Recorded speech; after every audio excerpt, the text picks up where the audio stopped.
Hello students, welcome to Gate Electronics Guruji classes.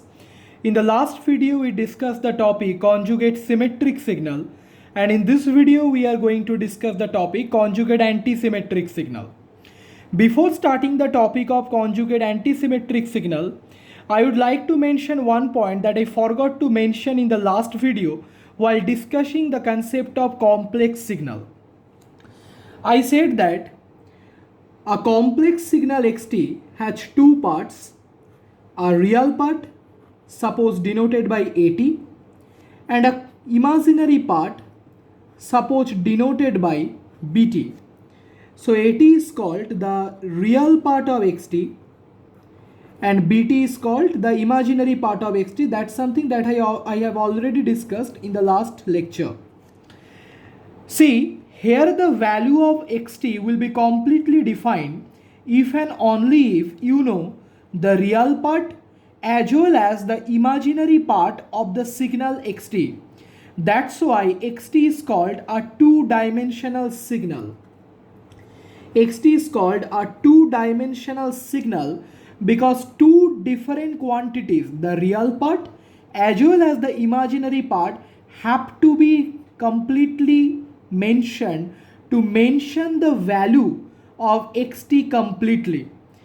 But if you take a real signal, suppose a real signal xt equal to t square plus t, you can think this signal xt as t square plus t plus j into 0. That is, the imaginary part is nothing but 0. So see, in a real signal, the value of the signal xt will be completely defined if and only if we know the value of the real part only. That's why the real signals are also called as the one-dimensional signals. I hope the concept is clear. That's something that I forgot to mention in the last video. Now let us come to the topic of conjugate anti-symmetric signal. A signal xt will said to be a conjugate anti-symmetric signal if it follows the relation xt is equal to minus of x conjugate minus t. If a signal xt satisfies this relation, then the signal xt will said to be a conjugate anti-symmetric signal. So let us now try to understand what this definition means. Suppose you have the parent signal or the original signal denoted by x of t. You first perform time reversal operation on the signal xt. So you will obtain the signal x of minus t, because we know that in time reversal operation the time variable t gets replaced by minus t. Now take the complex conjugate of x minus t. So if you now take the complex conjugate of x minus t, you will obtain the signal x conjugate of minus t. And as the definition of conjugate anti-symmetric signal suggests, if x conjugate minus t is minus of xt, then the signal will be a conjugate anti-symmetric signal. From this relation you can write that x conjugate minus t is equal to minus of xt, right? So what did we learn?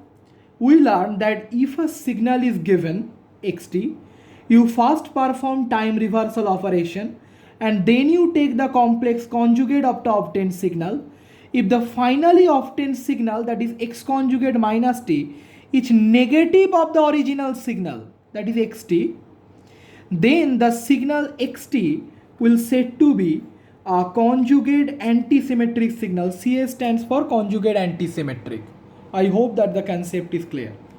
Now see, xt is equal to at plus jbt. Okay. So if we perform time reversal on xt, TR stands for time reversal, we will obtain the signal x minus t, because we know that in time reversal operation the time variable t gets replaced by minus t.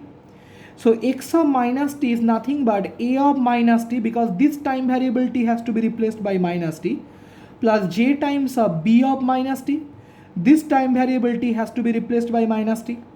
Now you take the complex conjugate of x of minus t. So you will obtain the signal x conjugate minus t. So we know that when we take the complex conjugate of any complex number or complex quantity, only the sign of the imaginary part of the complex number changes.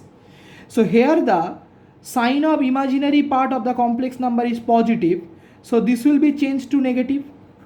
So x conjugate minus t is a minus t minus jb of minus t. I hope it's clear. Now see, the signal xt will be conjugate antisymmetric when x conjugate minus t is minus of xt. This is the expression of x conjugate minus t. So the condition is x conjugate minus t has to be equal to minus of xt, and we have obtained that x conjugate minus t is a minus t minus of jb minus t and minus of xt. And what was xt? xt was at plus jbt. at plus jbt. So what you have is a minus t minus of jb minus t equal to minus at minus of jbt. Now see where you have reached.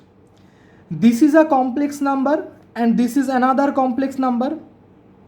So these two complex numbers or these two complex signals will be equal when their real parts are equal to each other as well as when their imaginary parts are equal to each other.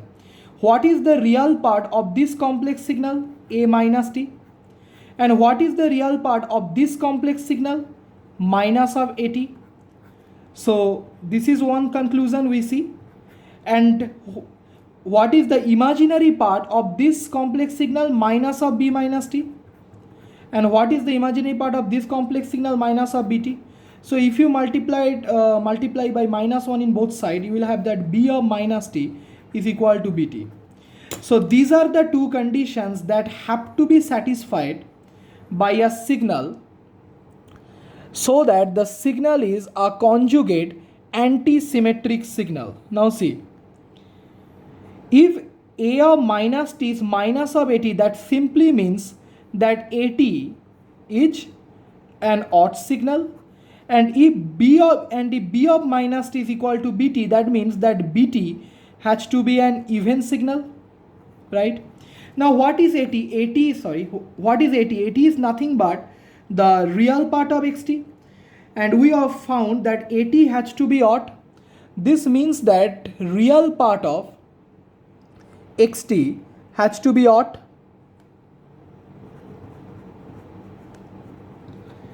And bt is even. What is bt? bt is the imaginary part of xt. So the imaginary part of xt has to be even, right? So these are the two conditions that have to be satisfied by a signal so that the signal is conjugate anti-symmetric. The real part has to be odd and the imaginary part has to be even, right? Now let us quickly solve a problem on this. The concepts are pretty simple. I hope you understand. Suppose we have a signal xt is equal to sin t plus j times of cosine t. What is the real part of xt? Sin t. This is the real part of xt. And what is the imaginary part of xt? Cosine t. Right?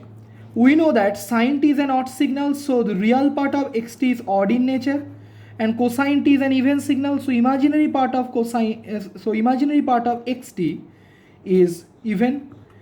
And we got that the condition for a signal to be conjugate anti-symmetric is real part has to be odd and the imaginary part has to be even.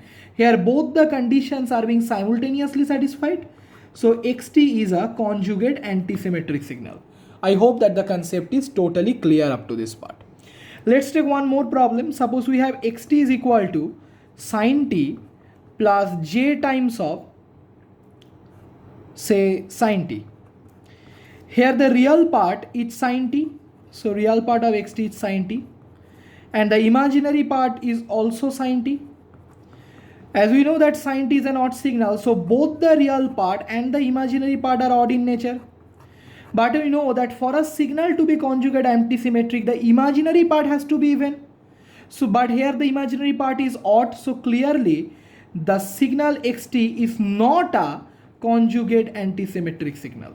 All right, so I hope that the concept is clear up to this part. If you have any doubt up to this part, please let me know in the comment section. And if you think that these videos are being beneficial to you, then please subscribe to my channel. Share these videos with your friends, because it's your likes, your comments, and your subscriptions to my channel that motivates me to make more and more videos for you. Thank you.